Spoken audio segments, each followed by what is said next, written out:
Hello students, in this session Let us have a question of simple stresses.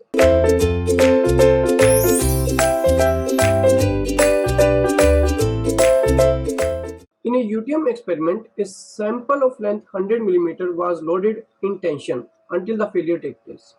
The failure load was 40 kN. The displacement measured using the cross-head motion at failure was 15 mm.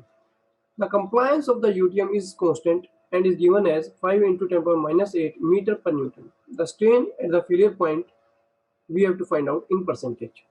So this is UTM experiment. Basically, this is the tensile loading or simple stress experiment, you can say. This is the UTM experiment. The length of the specimen is given to us 100 millimeter and it is loaded under tension. Tension is loaded until the failure takes place. Final failure will take place, that it will be broken into two parts.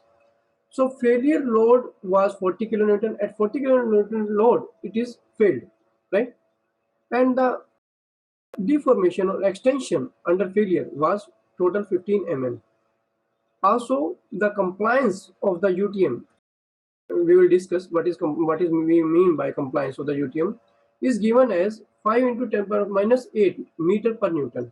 Then we have to find out the strain at the failure of the sample in percentage. So let us solve this question.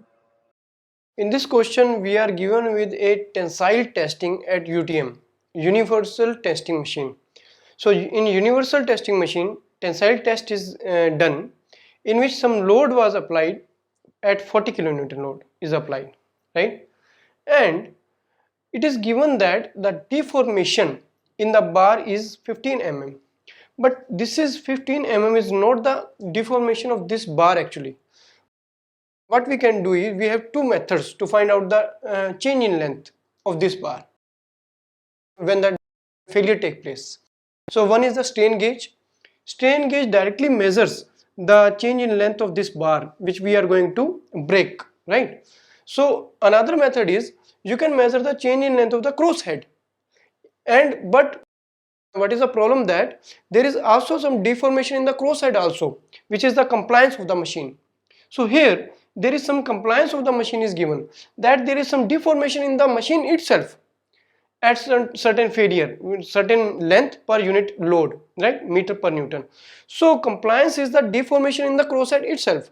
So what they are doing in this question is they are measuring the change in length of the crosshead, right? And the crosshead length change is 15 mm. But we have to find out the change in length of the bar. So what we can do is from this length of 15 mm, we can minus the compliance at a given load so that the value actual deformation in this bar can be obtained at the failure, right? And the load is given and the length of the bar is also given, initial length, original length of the bar is given.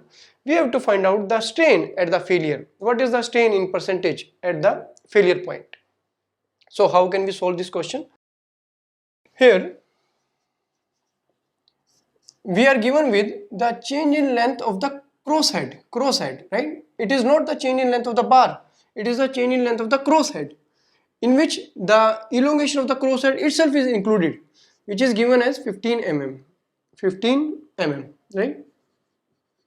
And the change in length of the bar will be equal to change in length of the crosshead minus the compliance of the machine, right? And what is the compliance of the machine? That is C at a certain load P, right?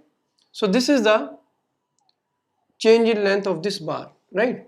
So delta L will be equal to delta LC 15 minus, this is in millimeter, so compliance should be taken in millimeter. So 5 into 10 power minus 8 multiplied by, it is meter, converted into millimeter, multiplied by the load is 40 kilonewton, so 40 into 1000 Newton. This is in mm, now this is also in millimeter. So solve it and you will get the delta L, the change in length of the actual change in length of the bar at the failure point, right? And it will come out to be 13 mm. So actually 2 mm was the expansion in the machine itself or crosshead itself, right? 13 mm is the change in length of the bar, right? Now what is strain? Strain, and this is the change in length at the failure point. So what is strain?